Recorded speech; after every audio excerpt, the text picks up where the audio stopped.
Hello दोस्तों, आप सभी का मेरे चैनल में बहुत बहुत स्वागत है। आइए चलते हैं नए वीडियो के साथ। और अगर आप शिक्षक बनने के इच्छुक हैं, आपको डीएलएड करना चाहिए या बीएड करना चाहिए, या वर्तमान में आपने डीएलएड या बीएड में एडमिशन ले लिया है, आपका टीटी के एग्ज़ाम कब देना चाहिए आपको, क्या वर्तमान में आने वाली भर्ती 57,000 में 27,000 भर्ती आने वाली है, इस चीज़ की जानकारी, सीजी टेट और जो एग्ज़ाम का जो वैकेंसी होता है सहायक शिक्षक और शिक्षक का, उसका सिलेबस में अंक किस प्रकार से निर्धारण होता है, इन सभी प्रश्नों के जवाब जो है आपको इस वीडियो में देखने को मिलेंगे। तो वीडियो में आप सभी बने रहिए, और वीडियो अगर अच्छे लगे तो आप बिल्कुल इसको लाइक कर दीजिए और चैनल को सब्सक्राइब करके रख लीजिए। चलिए आगे देखते हैं। तो देखिए दोस्तों, आप अगर सहायक शिक्षक की तैयारी कर रहे हैं, या शिक्षक की तैयारी कर रहे हैं, या व्याख्याता की तैयारी कर रहे हैं, तो आपको क्या क्या करना जरूरी है। सबसे पहले तो जो है, अगर सहायक शिक्षक की तैयारी कर रहे हैं तो आपको जो है 12वीं पास होना जरूरी है दोस्तों। उसके बाद 12वीं पास होने के बाद आप डीलेड का आप एग्ज़ाम दे सकते हैं। डीलेड का एग्ज़ाम देने के बाद, एग्ज़ाम जैसे ही आप पास करते हैं, एंट्रेंस एग्ज़ाम जो होता है उसको, फिर काउंसलिंग होता है कॉलेज सिलेक्शन के लिए। फिर कॉलेज में आपने क्या किया, एडमिशन ले लिए, और कॉलेज में एडमिशन लेने के बाद 2 साल जो है आपको कॉलेज में बिताना पड़ता है, मतलब 2 साल का जो है कोर्स होता है। उसी दौरान एडमिशन के बाद जैसे ही सीजी टेट या सी टेट आता है, तो आपको जो है वो सीजी टेट या सी टेट का एग्ज़ाम दे देना है। उसके बाद जैसे ही आपका 2 साल कंप्लीट होने के बाद कभी भी वैकेंसी का फॉर्म जैसे निकलता है, तब आप वैकेंसी के फॉर्म में अप्लाई कर सकते हैं।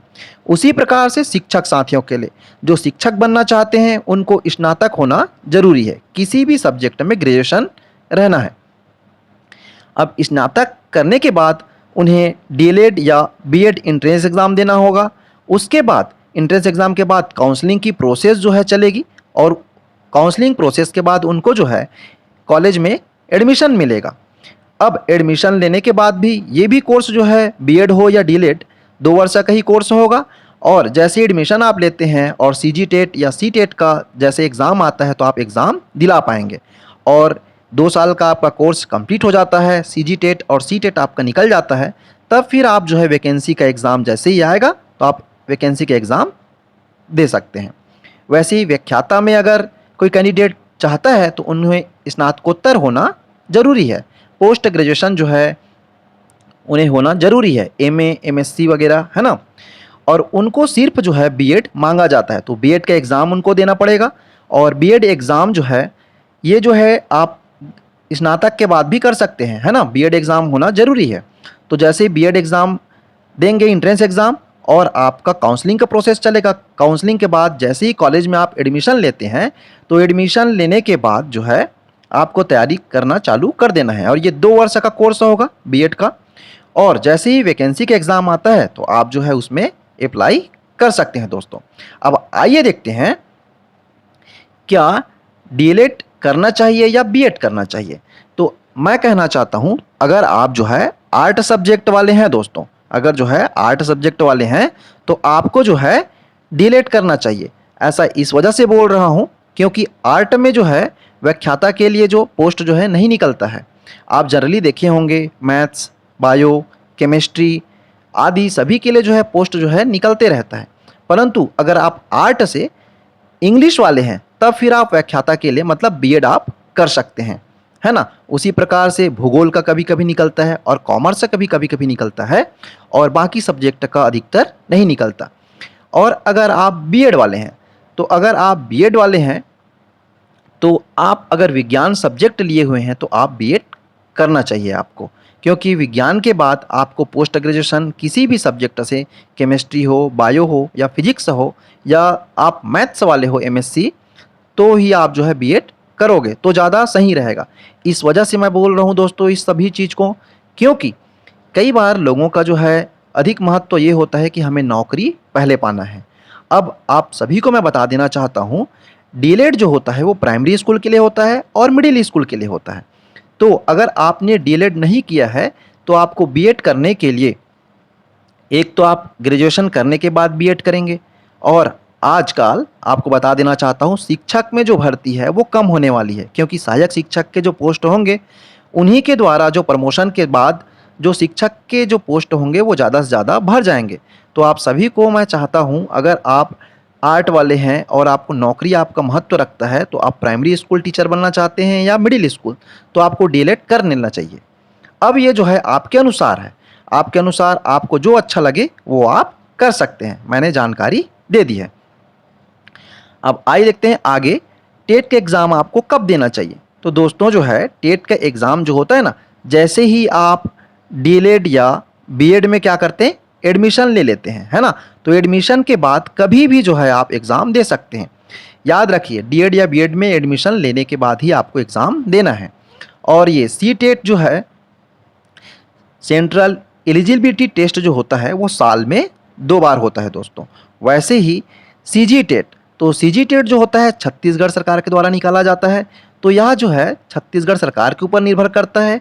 ये जो है नियम तो यह है कि इनको भी जो है 2 बार लेना है, परंतु समय अनुसार 1 बार ही हो पाता है, कई बार 1 साल में 2 बार होता है। तो ये जो है छत्तीसगढ़ सरकार के ऊपर निर्भर करता है। अब आइए देखते हैं सहायक शिक्षक के टेट और उनके वैकेंसी के सिलेबस किस प्रकार से होते हैं।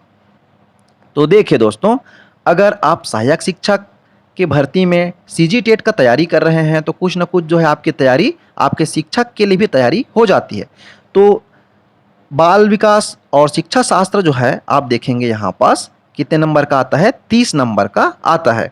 उसी प्रकार से हिंदी 30 नंबर का आता है, अंग्रेजी 30 नंबर का आता है, गणित और विज्ञान जो है 30 नंबर का आता है, पर्यावरण भी 30 नंबर का आता है। तो 30-30 प्रश्न होते हैं और 30 अंक के, मतलब प्रत्येक प्रश्न जो है 1 अंक का होता है। इस प्रकार से 150 अंक होता है, जिसमें ओबीसी, एसटी, एससी को 75 अंक लाना होता है या 75 अंक से अधिक लाना पड़ता है।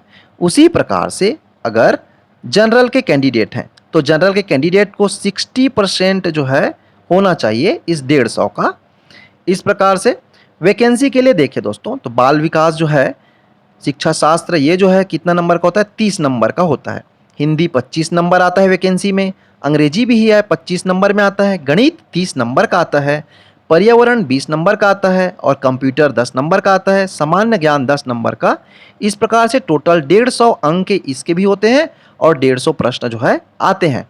तो यहाँ से आप मिला सकते हैं, बाल विकास और शिक्षा शास्त्र जो है आपका एक जैसे ही रहेगा, हिंदी भी एक जैसे ही होता है। तो आप सीजी टेट का या सी टेट का जैसे ही तैयारी करना चालू करते हैं, तो कहीं ना कहीं आपका तैयारी जो है सिर्फ शिक्षक के लिए, सहायक शिक्षक के लिए तैयारी भी साथ में होना आपका प्रारंभ हो जाएगा दोस्तों। तो इस सिलेबस के अनुसार सभी टॉपिक है, कितने अंक आते हैं, उन चीज़ों को आपको ध्यान में रखना जरूरी है। अब आइए देखते हैं शिक्षक के लिए। तो शिक्षक के लिए देखिए किस प्रकार से, तो बाल विकास एवं शिक्षा शास्त्र सीजी टेट के अगर एग्जाम देना चाह रहे हैं, तो बाल विकास एवं शिक्षा शास्त्र जो है 30 नंबर का आता है, हिंदी 30 नंबर का आता है, अंग्रेजी 30 नंबर का आता है और गणित और विज्ञान वाले हैं तो आपका 60 अंक का आएगा दोस्तों, है ना। और अगर आप सामाजिक विज्ञान वाले हैं, देखिए तो 2 पार्ट आता है, उसमें 2 पार्ट होगा, जिसमें आपको एक तो गणित या विज्ञान वाले को बनाना पड़ेगा या फिर आपको सामाजिक विज्ञान वाले को बनाना पड़ेगा। तो जिसको भी बनाए आपको, जैसे आप गणित विज्ञान वाले हैं तो आप जो है ये 60 अंक जो है गणित विज्ञान को बनाएंगे, नीचे वाले को नहीं बनाना है। अगर आप सामाजिक विज्ञान वाले हैं तो गणित और विज्ञान वाले जो है उस पोर्शन को आप छोड़ देंगे। इस प्रकार से 150 नंबर का वो होता है। अब वैकेंसी के लिए तो बाल विकास में 30 अंक का जो है आता है दोस्तों, हिंदी 25, अंग्रेजी 25, गणित और विज्ञान 30 अंक, सामाजिक अध्ययन 20 अंक, कंप्यूटर 10 और सामान्य ज्ञान 10। इस प्रकार से 150। अब इसमें जो है हर टॉपिक जो है कंपलसरी होता है, आप साइंस वाले हो या आर्ट वाले हो, आपको सभी सब्जेक्ट को, सभी टॉपिक को आपको इसमें देखना पड़ेगा। इस प्रकार से जो है जानकारी जो है आपको अच्छी लगी हो तो इस वीडियो को आप लाइक कर दीजिए और चैनल में पहली बार हैं तो इसे आप सब्सक्राइब कर दीजिए। इसी प्रकार के जानकारी जो है इस वीडियो में आपको मिलते रहेगी। Thank you.